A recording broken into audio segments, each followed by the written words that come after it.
There are two foundational tools people use when they're scheduling their diet and eating program for the day.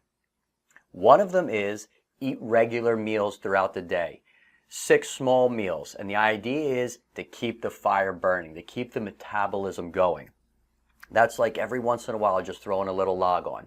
What we try to do at each meal, no matter what kind of program you're doing, is a veggie, a protein, and a fat. This allows us to stabilize the chemistry of our body. It allows us to feel fuller longer. It allows us to digest all the different kinds of foods we eat during a day. It provides us with great energy, the building blocks for cells, the healthy fats, and the greens obviously is like rocket fuel when you put it inside your body. The other alternative is what we call intermittent fasting. That system is, let's spread our meals out further apart so that our body can start to rely on and burn its own fat, or become more efficient at burning off unhealthy weight or unhealthy chemistry that's in your blood. It's sort of like a cleanup system.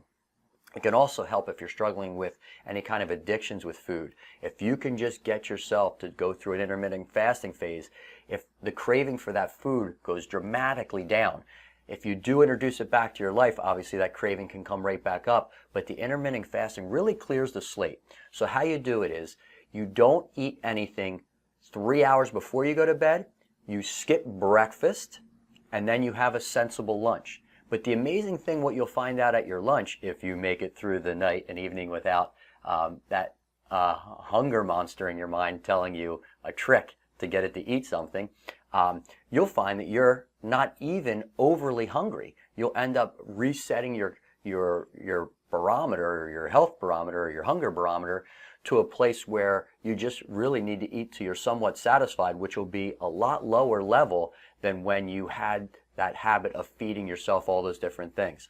And there's a couple reasons that happens.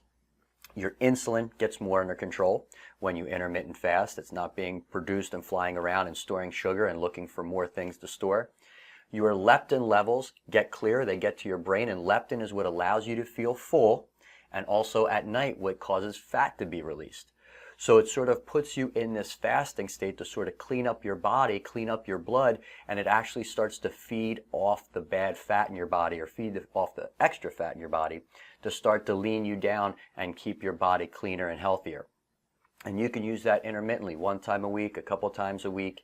But you always want to make sure that you're eating and being nourished yourself. You don't want to be fanatical about losing weight. It's a marathon. You just keep doing it to be healthier until you get where you want to go. And the habits you'll have will be a lot easier.